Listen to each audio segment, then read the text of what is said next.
So good evening, everyone. Thank you for taking the time to join us today for the Public Information Center on the City of Peterborough's Sanitary Master Plan. My name is Ian Boland.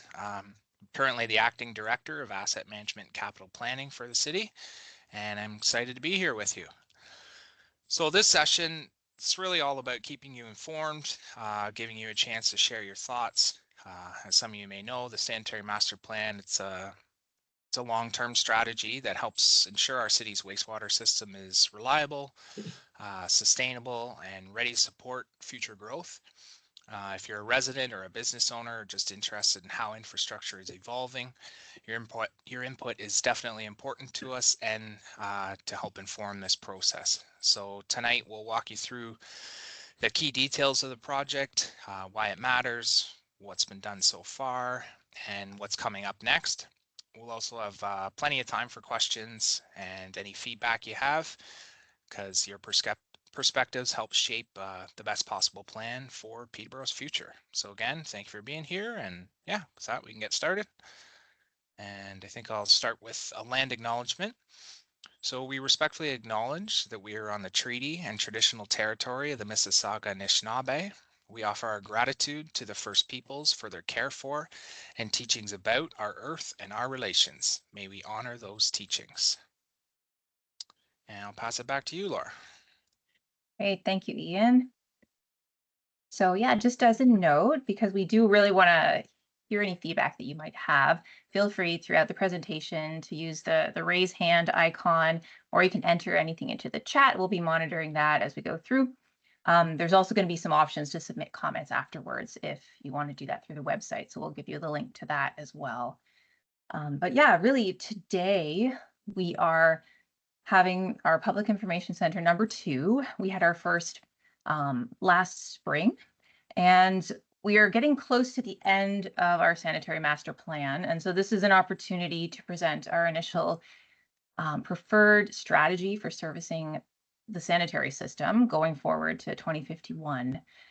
So we're going to be presenting our preliminary list of capital projects that will allow for this servicing, and really getting your feedback before we finalize the recommendations in the master plan report, which will be coming in the coming months. So this sanitary master plan is following the municipal Class CA process, and it will satisfy phases 1 and 2 of that process. You can see in the flow chart here, we are now at the end of phase 2, which is consulting with stakeholders to present our preferred alternative. So this is, as you can see, a very necessary step before we finalize the selection of that preferred solution.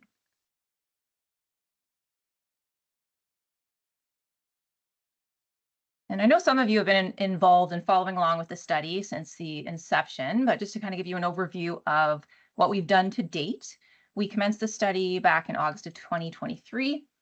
Following that, we completed a number of background studies, natural heritage, cultural, and archaeological, to understand existing conditions. We presented that information at our first PIC back in May of 2024, just to get everyone up to speed on the objectives of the study. And after we completed that piece, we developed the strategies that we could potentially use to service the sanitary system, or to provide servicing for development. And since that time, so we've completed our evaluations, and now we're going to present our preliminary results. So following this, we will compile all of this in a master plan report that will be available for public review later this spring.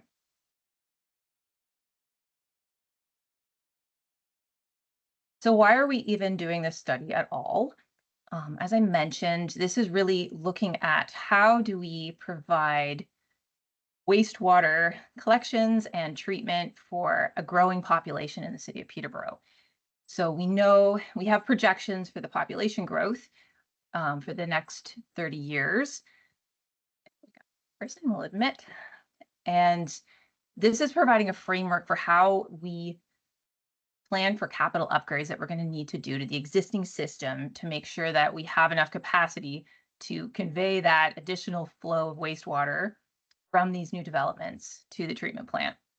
And we want to be able to do that in a sustainable way, in a cost-effective way, like using what we have as much as possible.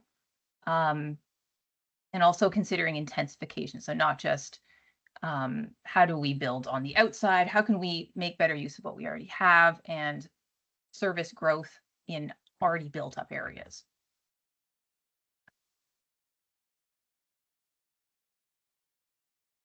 So then that leads us to the question of where is this growth anticipated?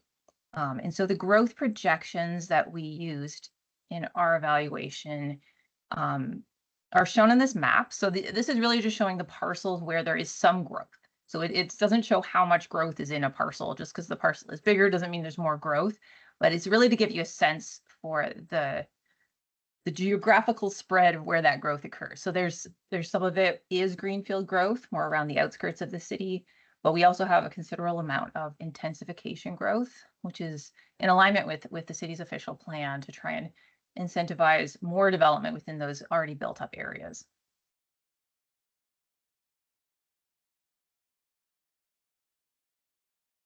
So just kind of collecting all the pieces in the puzzle, we have what our objectives are. We have growth. Now, we need to look at what does this growth do to our sanitary system. When you add more flow to the system, that's going to impact the performance of the system. And we're introducing additional constraints. So the pipes are a certain size. If you add more flow, those pipes may no longer have enough capacity to handle that. And so we need to look at where upgrades might be required in the system to handle these additional flows.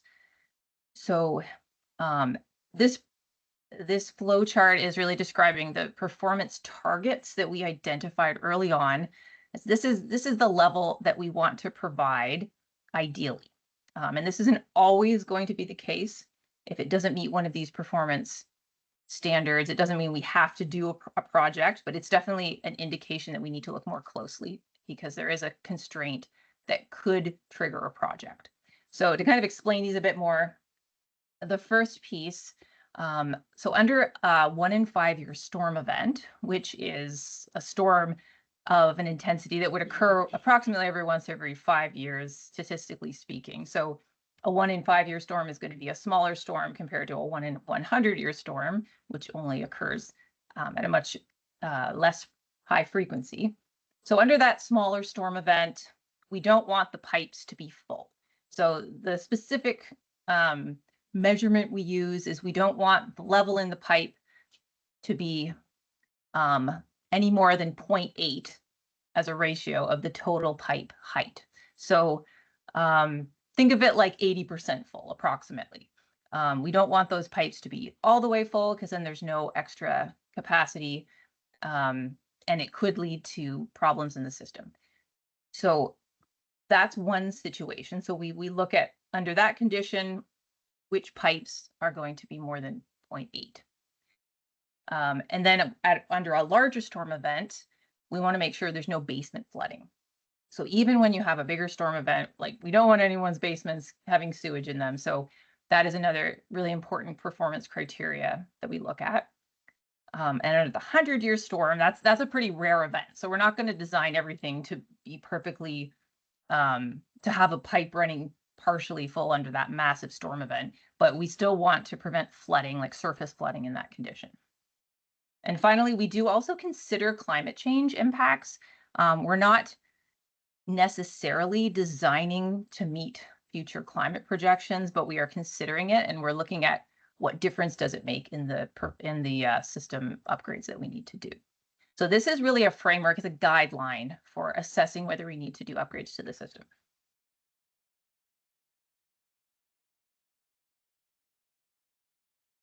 So what is the system doing now was one of the first questions we asked. So the city has a hydraulic model, which is basically a representation of all the pipes in the system and the pumping stations and how all the flows move towards the wastewater treatment plant. So you have the treatment plant in the southeastern part of the city on the side of the river. And you can see all the lines here are the sewer pipes. And so they generally flow from north to south down towards the treatment plant. The color coding here is really indicating under the existing pipe network with the existing population, if you did have that 5-year storm event, which pipes are full, which pipes are flowing at a lower capacity, where might there already be some what we call critical surcharging. So that's when the level in those manholes is closer than 1.8 meters from the ground, which could indicate that there might be a potential for basement flooding. So where is that happening already? Because we need to understand what is growth doing to the system. This is what's happening now. Like there are some existing issues in the system. So we want to know what those are before we look at what growth will do. So then when you add growth, that's what's shown in this next map. We want to see what the difference is. So I'll go back one so we can take a look. You can kind of see some of the areas in the downtown and over on this western side of the city already have some constraints, but those do get worse when we apply growth. And there's some parts of the city, like up in here in the sewer, where it was green and now it's orange and red. So the constraints are no longer meeting the performance criteria. In some cases, they were already constrained, but now they're made worse because of that growth. So this is really the areas of the city that we need to look at for upgrades under this master plan.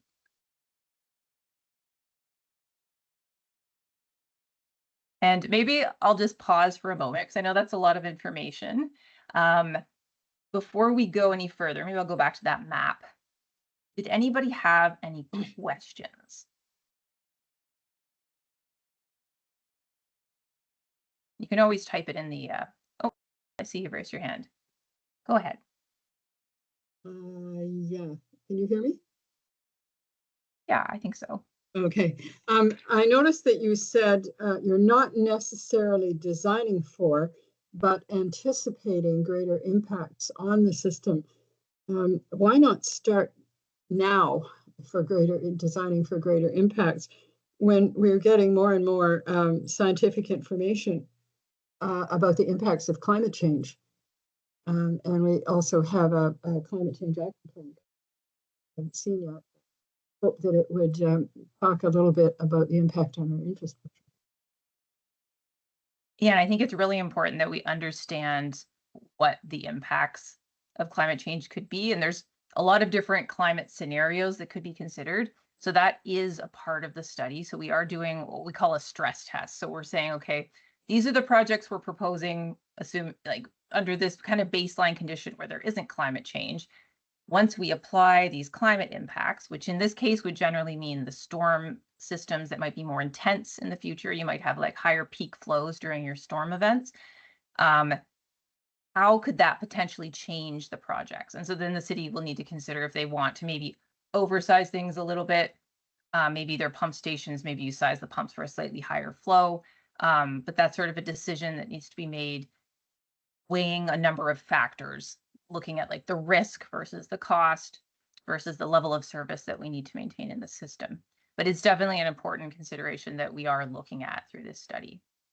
It's just not necessarily, yeah, because you can always design for the worst case scenario, but is that always practical? And where are the areas that are more vulnerable? And how do we kind of focus in on those? Okay, thank you. And we have something in the chat here. Just see. Yes. Was there any consideration for cross-border servicing, as was included in the official plan, to explore if it's mutually beneficial? So cross-border servicing is something that is separate from this study. With regards to the study, though, once we get into the strategies that we looked at, knowing that there is interest in cross-border serving is something we're aware of. And so one of the criteria we looked at in the evaluation was how compatible that strategy was for cross-border servicing without actually applying those potential additional flows to our model in this exercise. So it was considered, it's just not, it is a bit of a separate assessment as well. Hello, are you able to enhance the size of each of these red areas? Oh, okay, just to get a better view of, yeah, so what we can do, like these slides will be available on the website, and so you can zoom in on the specific areas, so you should be able to see things better afterwards. But yeah, it's a little bit trickier for me to zoom in through the presentation right now. Would that work for you?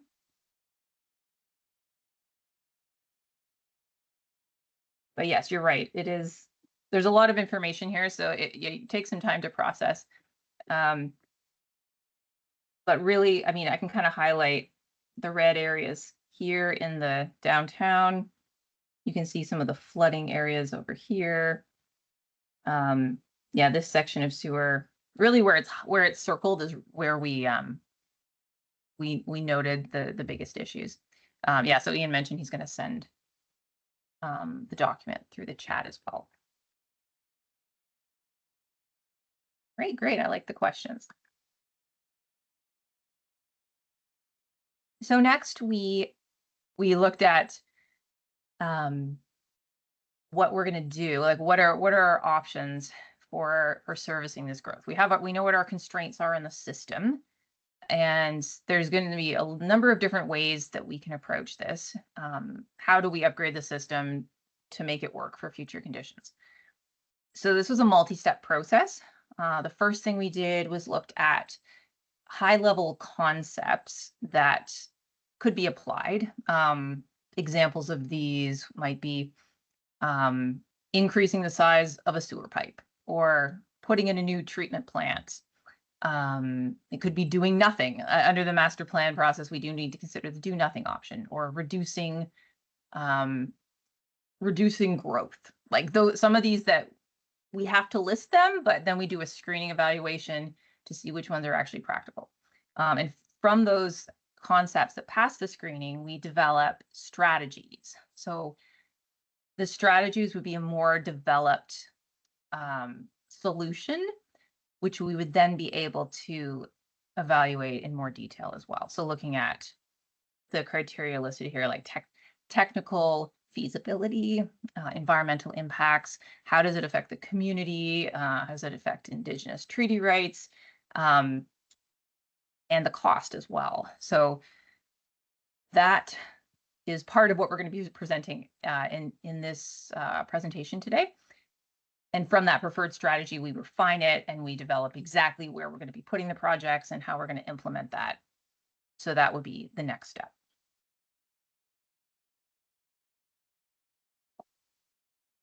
And I see that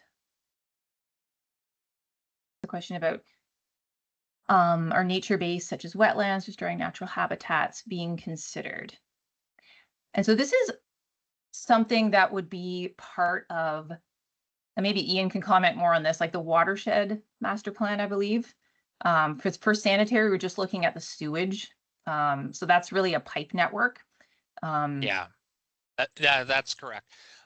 This study would not be looking at nature-based solutions as part of the sanitary, but we do have an ongoing watershed plan that we're actually complete now and hope to come to council in the next few months for approval. And it will certainly touch on many different nature-based solutions for stormwater management and things like that. So I have that to look forward to. So good question. No, thank you. Yeah, and maybe, Ian, is there not also like a forest management strategy that the city has to maintain like urban forest areas, kind of along the same lines? There is, yeah. So our urban forestry department does have I'm forgetting the title. Councillor Parnell's on here. I know she would know what it's called, but yeah, an urban forest plan. We do have one, yes. And we're through the OP. We're also going to be implementing, looking at evaluating all the wetlands across the city as well. So that's another upcoming project that's being spearheaded through our planning department as well. So. Yeah, because it's definitely something important to consider. So thanks for bringing that up, Cheryl. Any questions? No. Okay. So starting to get into the actual concepts that we looked at. Yeah, I gave you a few examples before, but we broke them down into multiple categories. Storage, how can you add more volume to the systems that could hold some of those peak flows. So the peak flows only last for a short period of time during a storm event. So if you add storage, you could maybe just store those peak flows, but then under normal conditions, your pipes would be sufficient. So that's one approach. Another really key one that we looked at is inflow and infiltration reduction. So we call that I&I, and that is basically extraneous flows that get into the sanitary pipes that shouldn't be there. So that could be stormwater kind of leaking in through the manhole cover. That could be foundation drains that are connected to the sanitary system, just leaky pipes. There's a lot of different sources there. You want to get rid of as much of that as possible. And it's not possible to get rid of 100%, but definitely if you can seal everything up and disconnect any connections that are not supposed to be there, that frees up a lot of capacity in your sewer. So it's a really important piece that we'll talk more to in future slides. Conveyance, like upgrading the sewer. There's different ways of doing that. Upgrading the pump stations, that's also part of conveyance. And with the treatment plant, you can upgrade the existing plant, you could put in a new plant. And some of these other solutions over here, like do nothing and demand reduction, again, those are options, but they're not in line with the official plan objectives. So they're not ones that we looked at in too much depth. You can see here some of the key points in the official plan that we want to ensure that we can service all new development, encouraging intensification. And this big one here, promote the efficient use of existing infrastructure to conserve energy. So I&I really fits into that. If you can reduce I&I, you're better using what you already have. And you can also see that we do talk about climate change in the official plan, and that is something we do look at through this study. We got lots of questions in the chat here. Let's see. So are we looking at various areas where we are expecting intensification? For example, there's a habitat project in the pipeline for lands down west between Lock and the bridge. This is a vulnerable area. Yeah, I'm not sure if I'm able to answer that. I know, Ian, are you familiar with that area? A little bit. So we have incorporated any known developments coming through the pipeline that were provided to us by planning in the near term, which includes quite a bit of intensification. So that's, that's part of the growth scenario in the model. As far as the habitat project between Lock and Bridge, I can't say off the top of my head if that is something that is included. I assume it might be, but you'd have to expand on what you mean by it's a vulnerable area. We wouldn't be looking in detail on a site-by-site basis. We're more looking at the system as a whole and various pipe upgrades, pumping station upgrades that might be required as part of the sanitary system. Not sure if hopefully that answers the question. And there's a question too about them extending the servicing to Cold Springs. And so, yeah, I will, once we get into the maps, like Cold Springs was an area that was part of the future growth projections. So yeah, we are showing that. Yeah, so Cold Springs, we would incorporate the growth in Cold Springs, or at least a portion of it, into the existing system. But at the master planning level, we wouldn't detail how Cold Springs itself is going to be serviced. So we wouldn't be detailing how they need to, add a pumping station or where their pipes needs to go. That would be part of possibly a secondary plan or their own development application. Yeah, that's right. Okay, perhaps this slide addresses this regarding reducing GHG emissions. Would that be considered the upgrading the wastewater treatment plant over time? I mean, we are looking at this at a more high level, looking at overall, like what capacity upgrades are required, generally what processes need to be upgraded. High level recommendations around like general things that could be considered once the design gets underway. But there's a lot more steps that would need to happen before that wastewater treatment plant upgrade happens. Additional studies and climate change mitigation, GHG emissions reduction opportunities would be part of that. We're not going into too much detail at this stage, just identifying areas that could be looked at further. And I think we skipped over one question from, it says, does an autonomy conservation already map and deal with wetlands and floodplain mapping? And that is true.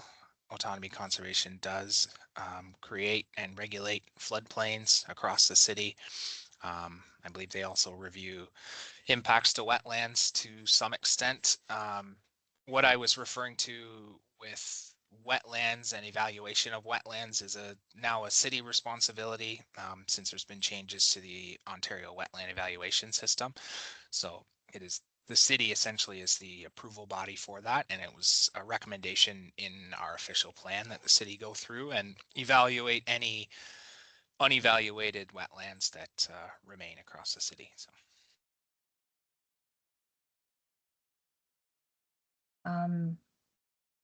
Okay. I think,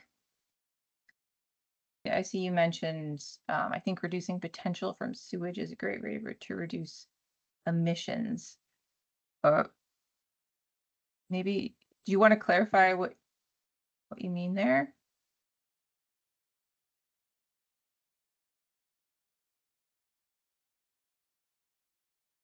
You can always add to the chat, or damage from, I think reducing damage from sewage is a great way to reduce emissions.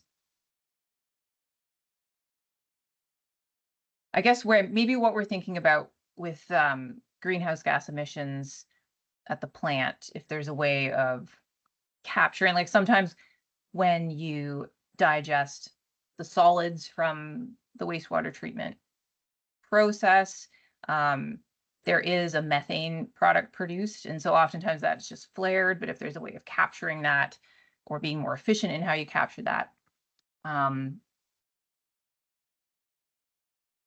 And so, yeah, there's ways of kind of reducing GHG emissions and utilizing that final solids product as like a fertilizer. I think it's currently being land applied. So that's, yeah, I'm not sure about what the garbage that you're talking about, but I think it's just if we have damage from a flood event and sewers back up, creates a lot of garbage and things brought into the landfill, and just the decomposition of garbage at the landfill is also a big GHG emitter as well. So I see. Okay, maybe that's what it. Okay. So let's move on to the strategies. Here we're just showing the concepts that we screened out. So we did carry forward the majority of these, removing do nothing and the demand reduction. And operational enhancements is really covered under a separate program. So most of these we then looked at and found kind of practical ways of combining them to create full-scale solutions for the entire city that would address the current constraints. So to summarize the strategies that we developed, there's 4 in total. The first is what I would call probably the most straightforward option, where we just make everything bigger, but keep it in the same place. So we have a bunch of sewers, we have sections that are undersized, so we just increase the size of that sewer. And so that is essentially keeping the same flow patterns in the system. The second option is very similar, but we are also adding storage to the system. So under those peak storm events, as I mentioned, we can capture that volume. We're not needing to upsize as many of the sewers if we do that. So that can help reduce the total project cost, but also just be more efficiently using the infrastructure. The third strategy is flow diversion. So is there a way of moving flow from one section of the city, say an area that has a lot of constraints, like the downtown? We noted there's a lot of red pipes in that area. Maybe if we redirect some of the flows so they won't go through the downtown and we send them to a section of the system that has more capacity, then maybe it would reduce the total amount of upgrades that we would need to do. So we did look at that. There's different ways of diverting the flow. So we chose an option that was the most practical, that would have the greatest potential for savings. And then finally, we looked at a new wastewater treatment plant, just considering the amount of growth that we're projecting. The current plant doesn't have a lot of room to expand. The current property boundaries are restricted. There's nowhere to go out from where it is now. It's right next to the river. It's near a floodplain. There's built up areas around it. So there's ways of being more efficient in how that space is used. But at some point, a new wastewater treatment plant may be on the table. And so this is a way of looking at what that would potentially look like. Where could you put it?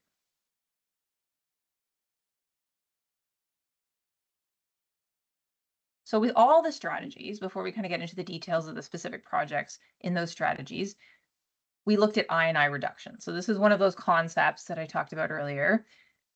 So we took a look at the existing flow monitoring data that, like, we have a bunch of flow monitors throughout this system that are tracking how much flow is coming through the pipes during a variety of different conditions. So that could be when it's dry outside or when it's raining. And so they're able to assess how much additional flow might be coming in from I&I. So if the flow goes up during a storm event, then you can kind of say, well, that maybe has higher I&I impacts in that area. So this map shows the 4 areas we identified that have the greatest potential for I&I reduction, just because they have higher levels of I&I right now. So what can we do to try and recapture some of the capacity? And so those were included for all of the different strategies. We would target these areas, and some potential measures that we could use would be like disconnecting the foundation drains, or like repairing specific parts of the pipe that are allowing extraneous flows to enter the system. Yeah, before I move on, I just want to emphasize this, the major benefit of I&I reductions is that it can either delay or completely eliminate the need to upgrade the system. And if these are pipes that still have a good portion of their useful life remaining, there's a lot of motivation to do that. So you don't need to build a new project, build a new pipe unnecessarily. So it's intending to extend the life of the infrastructure. Okay, we have another question here. Are there any new methods of wastewater and sewage treatment that we might like to know about that are coming down the pipe, so to speak? I like the pun, that would fit into the city's climate change action plan approach to adaptations and mitigation? I maybe have one, and I might actually, James thought he was off the hook, but I might kick it over to him just to talk about the heat recovery systems for sewage pipes. Sure. Yeah, I'm James Jorgensen. I've been working with Laura on this master plan and Ian for the last year or so. What Ian's referring to isn't really sewage treatment, but it is a way of recovering energy from sewage, and it works both ways. And it's called WET, waste energy transfer, and you can use it in locations where you have a lot of flow in a sewer, so a large sewer, so the trunk sewer somewhere down near the treatment plant, and you can take that flow offline and you can extract heat from the sewage in the winter. And then in the summer, it's usually cooler than outside, so you can actually use it for cooling, and then it can be used into buildings in facilities in the surrounding area. Some cities and municipalities actually have some installations of this technology, and others are looking at their system to identify where there could potentially be feasible locations to to put it. One thing that we've done with the hydraulic model is just look at which pipes have enough flow rate, because you need a constant flow rate as a first starting point, but we haven't gone any further than that. In terms of new treatment technology, there are a few newer treatments, but given the fact that Peterborough's plant is working, operational, and there's obviously a large amount of investment that's gone into it already,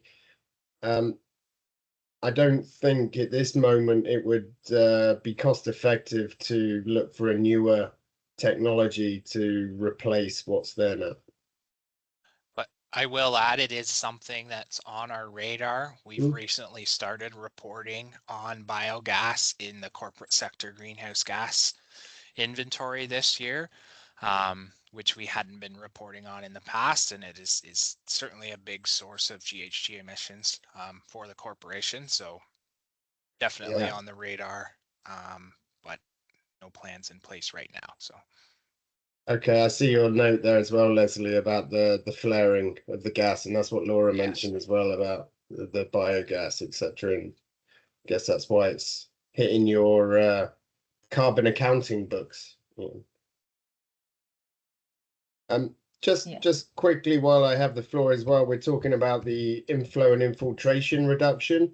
One of the benefits of this approach and why we've included it in our servicing strategy is its reduction in flow, which does actually then mean every litre that you remove, you have one less litre to pump through every pumping station and one less litre to treat at the treatment plant, all of which does reduce energy usage and therefore greenhouse gas emissions. So it does align with quite a few of the official plan policy guidelines. That's a good point, James. Thanks.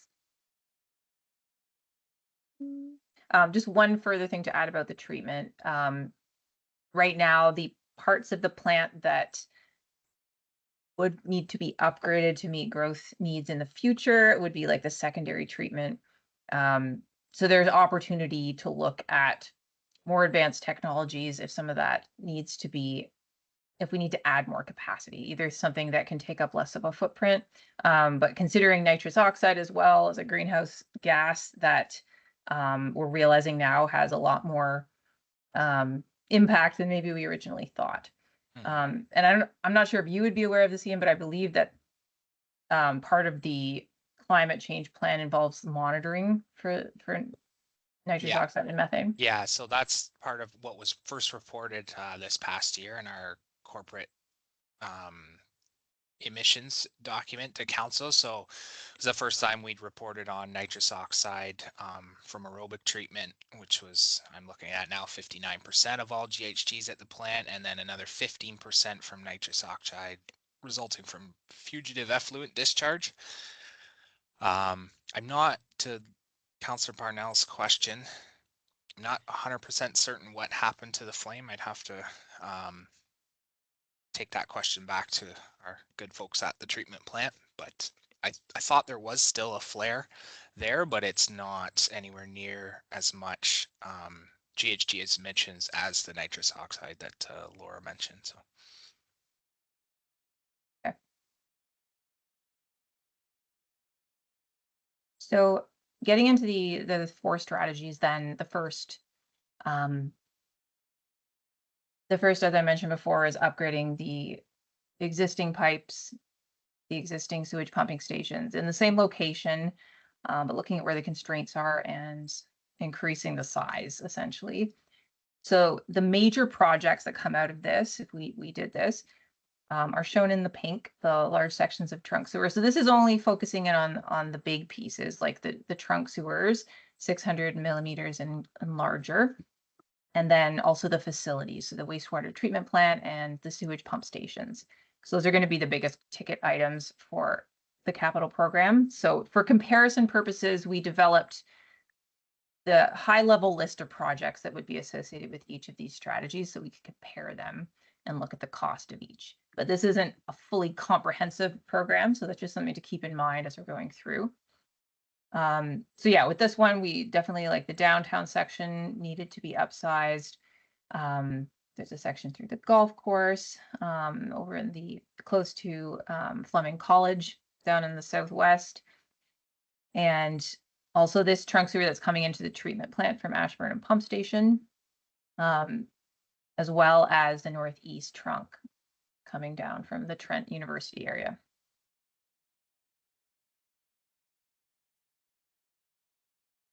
So strategy 2 is very similar.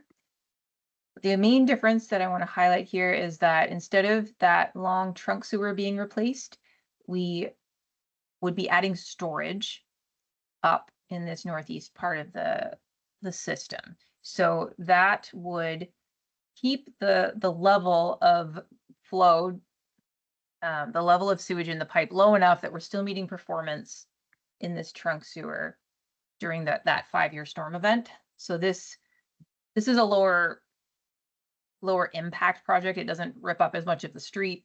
It's a lot more limited in geography, and the cost would also be less. But everything else here is very similar to the first strategy that I talked about.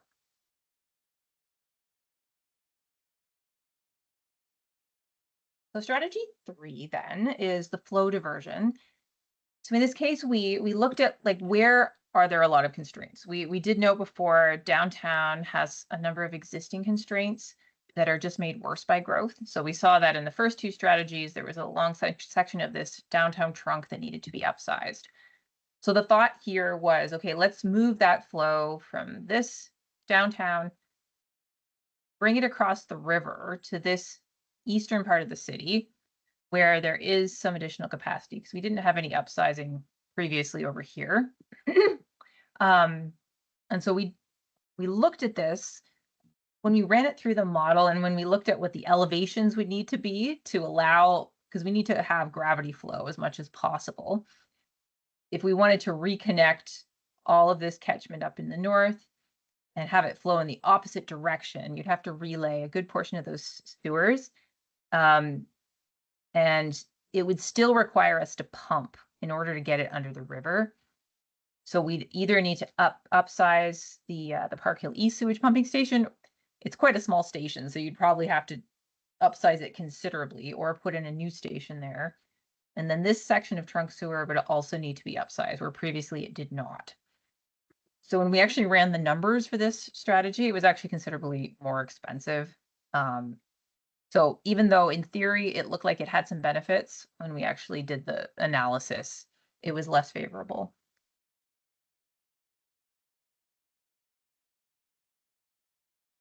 We haven't talked too much about the treatment plant yet. And before we go to strategy 4, which is kind of a totally different approach for the treatment plant, I wanted to highlight what we are looking at for those first 3 strategies. Because what we're doing at the plant is essentially the same for each of them. We have a new higher flow that's going to be arriving at this existing plant, and we need to be able to treat a much higher flow than we have now. So this graph is showing historical flows. So we have this green line here that shows the previous inflow to the plant over the last 5 years. And you can see the plant capacity is this solid red line here. And so right now it's operating around 60% of its total capacity.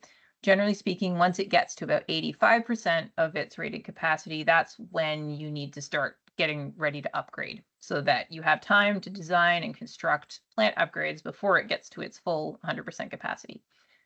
So we took a look at how quickly do we think this growth is going to come online? How much additional flow will be coming to the plant? So we looked at this in 2 different ways. Sort of a worst case scenario is this, the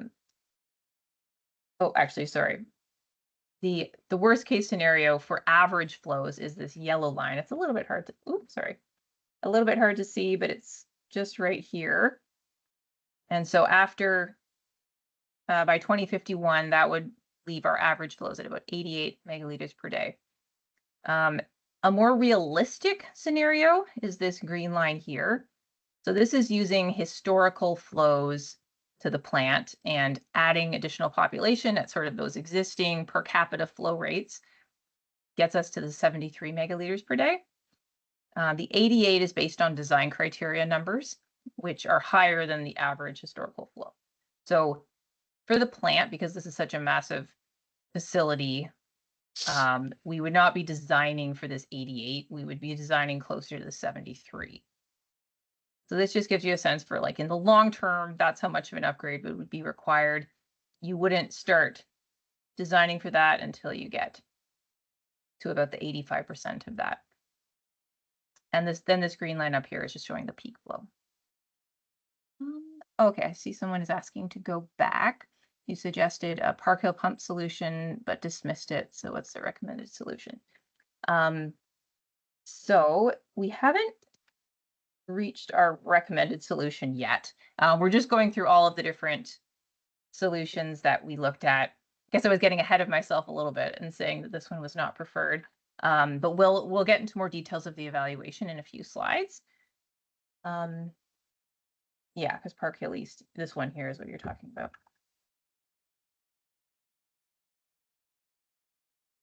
So yeah, for the treatment plant, we need to upgrade it about 10% capacity. And then that would be triggered in approximately 2035.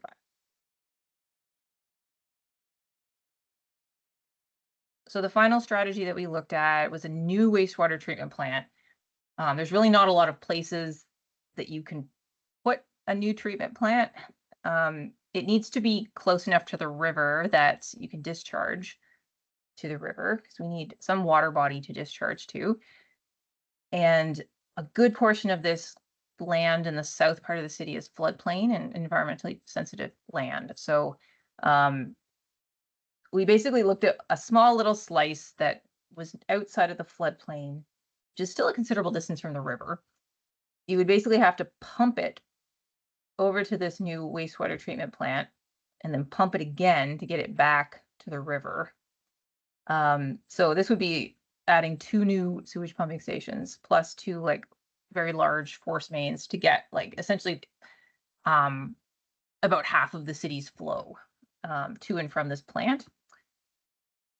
So this is really at a high level at this point. But just looking at the alternatives, there's not a lot of ideal places to put it. So this seemed like the best option at this stage, just for evaluation purposes.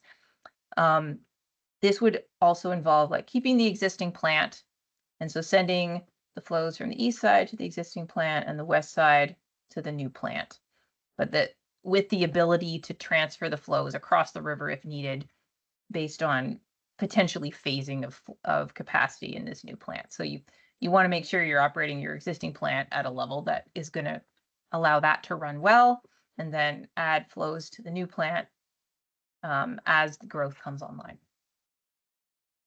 That's the last strategy. And then we get to the point where we compare them.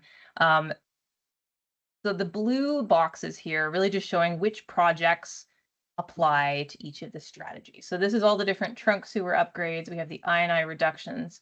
You can see here, this is the inline storage project that would only apply to strategy 2. Then we have sewage pump station upgrades. So the first 2 strategies are very similar. You can just see like some of the projects, like we have a storage here. Because we have storage, we don't have that northeast trunk sewer. The rest are basically the same. Strategy 3 is quite a bit different. We do need that new sewage pump station at Park Hill East. And we still need those other 2 pump station upgrades.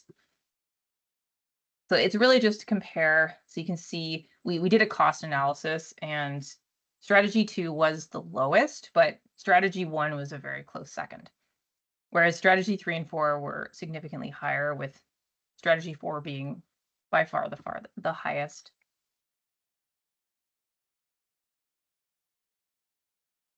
So that's cost, but like we definitely looked at a broad range of criteria in this evaluation. So technical, like how easy is it to build?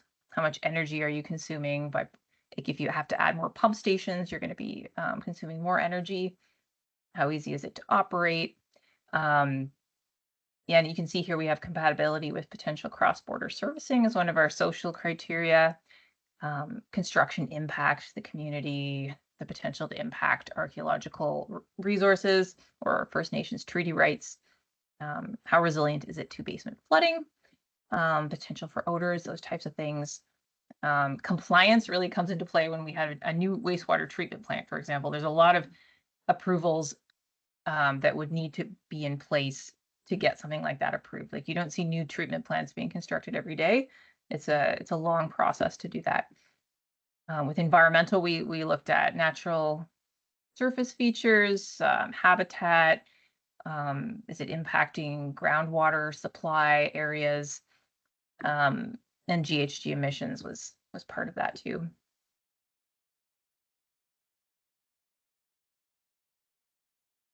So our master plan report will detail this further, but this is a high level overview of the evaluation and the rankings that we ended up with. So strategy 1 and 2 were fairly close. You can see in the scoring. Overall, strategy 2 allows us to reduce the construction impacts and have a more limited area. There are potential for cost savings, but very comparable to strategy 1. It's maintaining a similar approach, so there's less overall impacts to the system, so you're not changing things nearly as much, but you're still trying to maximize the capacity of what you already have. Whereas diversion is much more costly. You would need to get a new pump station approved. So like the construction impacts are going to be a lot higher. So social was higher or scored lower. And then, yeah, technically having to pump more is not as favorable. You can see regulatory compliance, as I mentioned, with the new wastewater treatment plant score is quite low for strategy 4, and the highest cost. So in the end, our preferred strategy is number 2 with the storage. Although really the difference between 1 and 2 is a single project. So in the end, yeah, I mean, open to your comments there too on if you have any further input. Did that answer your question about the preferred strategy at least? Another question here too. We take into account the sewage lagoon for Crestwood School. We provide them drinking water. They dump their sewage in a lagoon. They would be the cross-border service issue. I think, Ian, you're maybe familiar with that. Yeah, I was just going to add that just any discussions on cross-border servicing, we've kept them out of the master plan when we initiated it. You know, we weren't really permitted to consider cross-border servicing through the OP. You know, since we started it, obviously there was adjustments made at council and that's incorporated, but you know, any discussions and impacts from cross-border servicing is being conducted outside of this master plan. But yeah, and I will add, I believe I was told that Crestwood, we don't provide Crestwood water and Crestwood is on a well. So I thought we serviced them too as well, but I did just recently check in on that. So.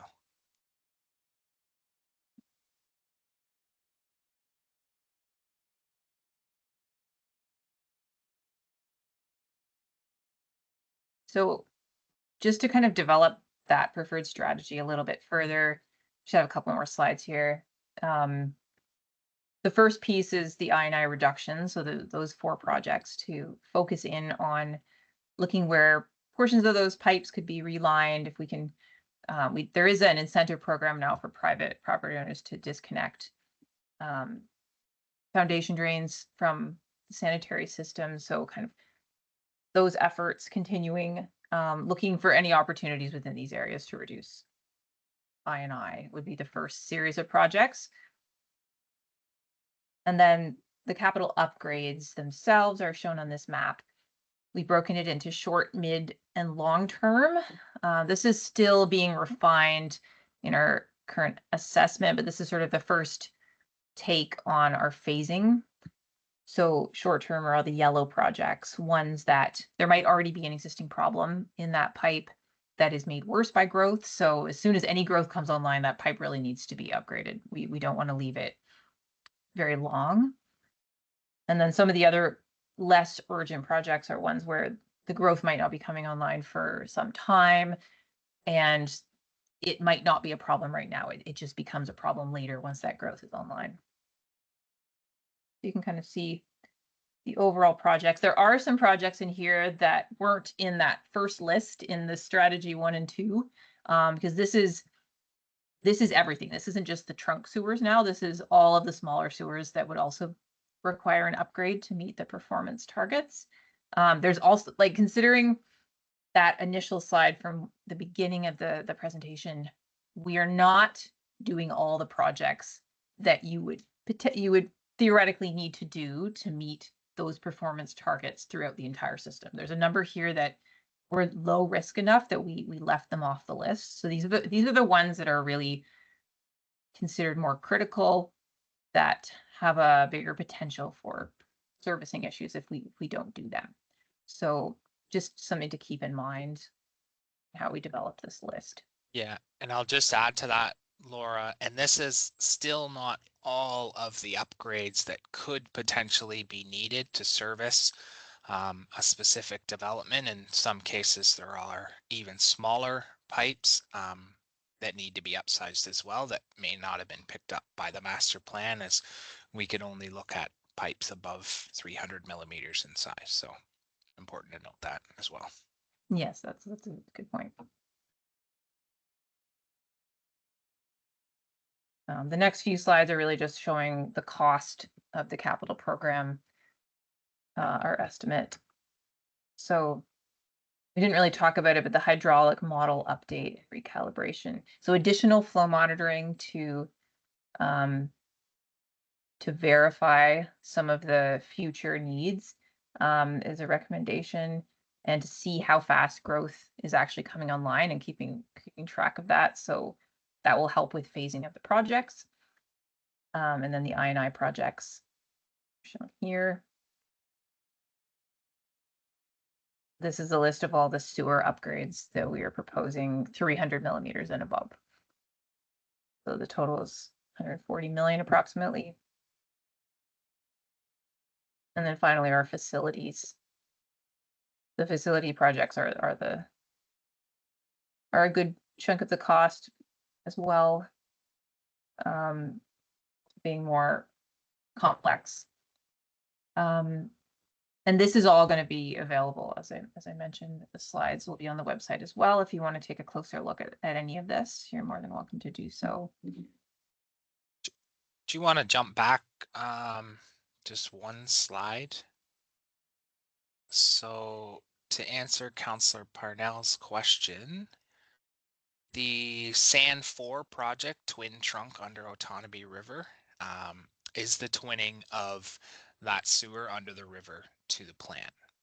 So that is certainly agree. That is high priority project for growth, not only growth, but also for redundancy in the system.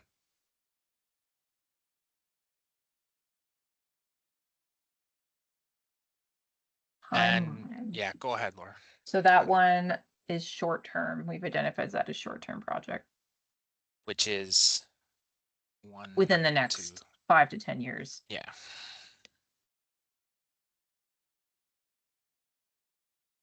Just as a summary, this is the total capital budget as it stands. So, I mean, the final couple slides are really just reiterating that your feedback's very important, and I really appreciate all of the questions and comments as we've been going through it, and that's great. So love to see the engagement. And once you've had a chance to look at the slides in more detail, if anything else comes up that you want to submit, please do so. You can go to this code will take you to the website, so you can enter your comments in there. And we also have emails, Ian and Jeremy with the city, or myself and James with GEI. We're happy to take any further questions. And the comments for PIC2 will be open until March 5th. So that gives you, I think, 3 weeks approximately, maybe 4 weeks actually. And after that point, we will be releasing the master plan report likely sometime in April. So there'll be another question or a comment period for that you can submit further questions once you've had a chance to look at the report if you're interested in doing so. But yeah. We're happy to stay online if you want to ask anything further now. We don't have to end right at 7:30. Yeah, it looks like we have a few more comments or questions that might be coming through the chat, but I would just reiterate what you said, Laura. I appreciate the discussion. Lots of really good comments and questions, so that's great, and we'll stick around and answer a few more here. So. Okay, so Keith has a question. Is DC charges paying for any of these updates, or are all borne by taxpayers? Yeah, and so that's a portion will qualify for citywide DCs. And Ian, I don't know if you want to speak to that a little further. So we earlier on in this study, we incorporated many of our projects that we had a good understanding were going to be required into the updated DC charge and the DC background study. So many of these projects are included in the updated DCs. So yes, many of them are being paid for through DCs. Where they benefit primarily development, and where it's a project. Really, the master plan is essentially only looking at projects that are needed to service growth. Anything that's needed as a state of good repair project is funded through a separate program and is funded through the wastewater reserve and the sewer surcharges that are collected off the utility bill. Kevin, I see your hands up. Yes, thank you, Laura. I believe we may have met, or I followed one of your previous presentations. So I'm one of 3 city councilors that are attending this evening's meeting. So thank you for your presentation. Admittedly, a $250 million amount that's contemplated for these improvements is going to be a difficult financial pill for this council and community to absorb and appreciate. So then I think it would be helpful from a reporting perspective, I guess, to Ian and to Laura yourself, if we could have in your summary in report, I assume it's going to be to council, to identify where applicable, to Councillor Riel's comment, where DC charges might be available to say it might be, this is the gross value, but considering DC charges and anticipated DC charges, how that amount would be reduced.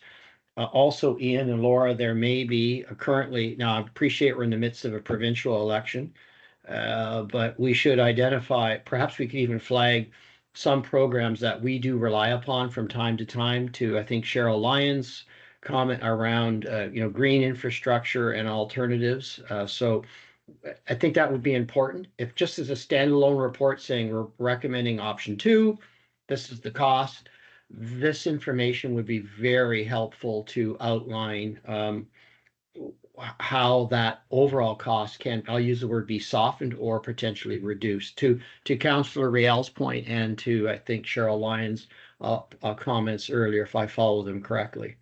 And I would be looking forward to the forthcoming report. And we do have to connect this with the DC charge study and others. There's a series of other studies that will help inform our, I think, council's ultimate consideration and the disposition of any recommendations. So thanks for the presentation. For sure. And we're actually working on a report very similar to what you're talking about, the details, like the funding that we'd be looking at to fund this program, including the DC piece and any other government funding opportunities. So that will be a part of the master plan as well.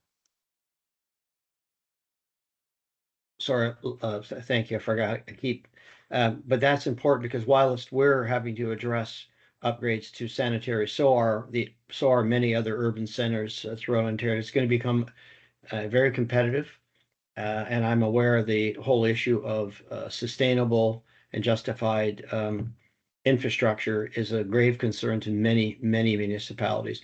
My only thought as well, then I'll let the group continue, is if we're putting in any new infrastructure, I like to use the term wherever possible is to supersize. We do it once. We don't have to do it again in 20 years. So if the pipe is a certain diameter and we think it can provide service anticipating certain intensification, and if it needs to be oversized, then let's do it right once, not having to do it once and then do it again, in 15 years. Just a thought. I know there's a cost implication, but it's the same servicing and infrastructure route.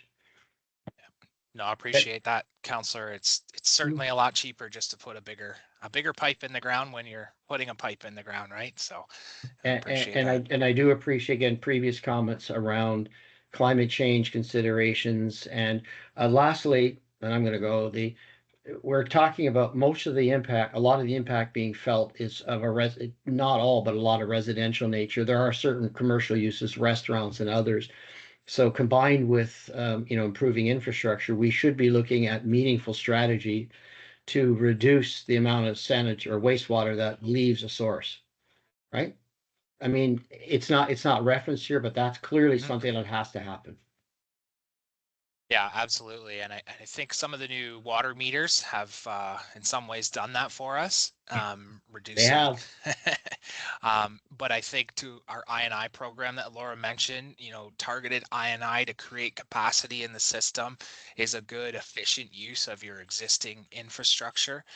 We do have an ongoing I&I program as part of our State of Good Repair to help reduce that extraneous flow into the system. But, that's another big component of this study is we really want to try and maximize our infrastructure. And, we don't want to be doing upgrades where we don't absolutely have to. So it's part of why we've gone through this study and this in-depth analysis and using advanced modeling techniques and things like that to make sure we're really maximizing use of our infrastructure, just upgrading where we absolutely need to service the growth that's coming. Understood, and thank you for that clarification, Ian. Yeah.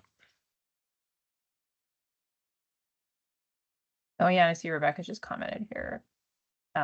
Yeah, she's correct that the DC eligible project, we did present that in a stakeholder meeting back in December for the development community.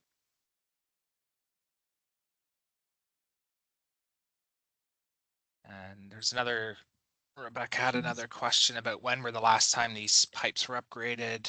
Is there history of maintenance on the sanitary system to consider when looking to upgrade? And the answer to that is absolutely.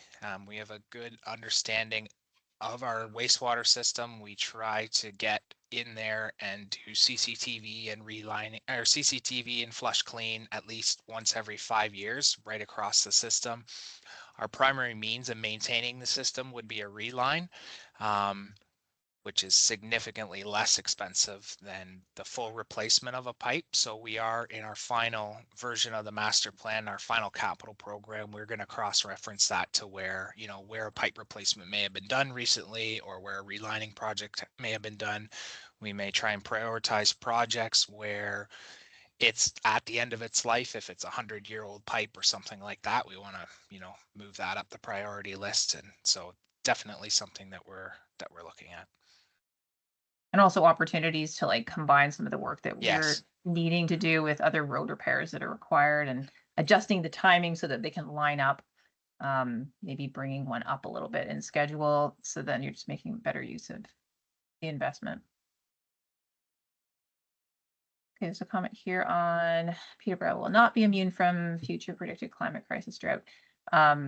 So low water conditions should be accounted for. Yeah, we talked about higher intensity storm events, but you're right. And part of the climate review that we're doing does consider the impacts, like if you have lower water levels in your river, your receiving body essentially for that plant effluent, how could that potentially in the future affect the effluent quality that the Ministry of Environment is going to require. So not only are you considering increasing the plant capacity and sending more effluent to the river? If your river doesn't have the same, what we call assimilative capacity to receive that additional flow, that's something else that needs to be accounted for and considered in the design.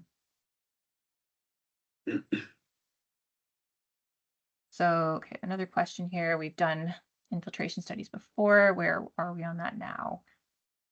That's a better question for you, Ian. Yeah, so we did do in 2012, I believe, an I&I study, and since then we've been fairly aggressively tackling that issue, and that's primarily what our relining program addresses, the infiltration component of that. So we've relined quite a few pipes. I don't have the number handy. And we've also, I would say now, addressed many or most of the direct connections that we're aware of into the sanitary system. You know, things like where we may have had catch basins connected into the sanitary, as many as we could and are able to remove. We've done that now, but that is certainly an ongoing process, an ongoing battle to get those I&I sources out of the sanitary system.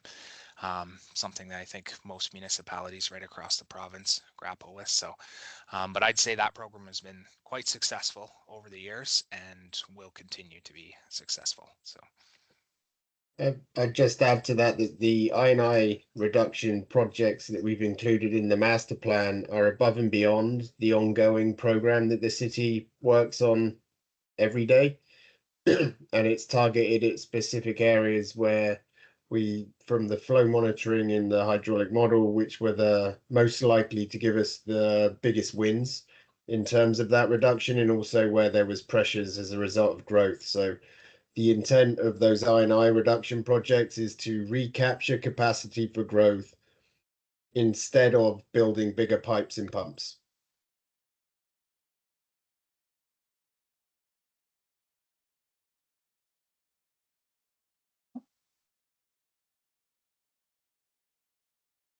I think I saw someone else typing, but we'll wait a moment. And go back to the slide with the scan code there if anyone still needs to catch that. And it's pretty easy to find if you just Google Peterborough Sanitary Master Plan. Yeah, and all our past PIC information is on the connectptbo site, and I believe the recording from that one as well. So, yeah. Mm-hmm. Thank you, Cheryl, for coming.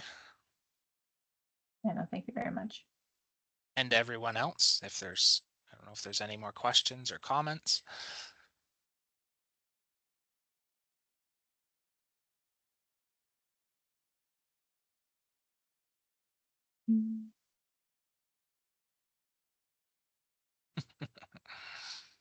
That's right. Indeed. Yeah. You're one of the select few people that get to come Yeah. to a 6:30 PIC and worry about sewage. It is a That's remarkable how much of my brain is thinking my sewage too. I've really appreciated the questions, actually. There's some definite knowledge of what we're working with and what we do as our day jobs going on, in the questions around like the condition of the existing system, the idea of greenhouse gases and climate change, and how many different facets of the sewer system in the work that the city has to do that the sewage and the wastewater system touches. Mm-hmm. Absolutely. Yeah. I do have some research that a historian did on, I think I've told you about this. This is a sidebar project, but just about the interest that there was back when the city was first creating its sewage system, I believe, to service GE. And, you know, there was full council meetings where everybody in the community was out and wanted to have an opinion on how the sewage system was built. So it was interesting, but it was top of mind back then because before there were pipes underground, you know what went into your local water courses or flowed across the ground. So it was top of mind then, but now you don't, out of sight, out of mind. So people don't worry about it, I guess. Except for Folks, us. I have to push out, but thank you for the presentation. Ian, thank you for sending the slide deck. I'm certain that I'll be following up with Commissioner Nelson in my portfolio meetings with staff, perhaps yourself included at some point. Yep, I will be Very there. good. And thank you to the consultant team for your work. Look forward to the ensuing report and eventually this highly motivating and exciting matter being considered at a council meeting. Thank you to everyone else for attending. Appreciate all your input and for staying with us.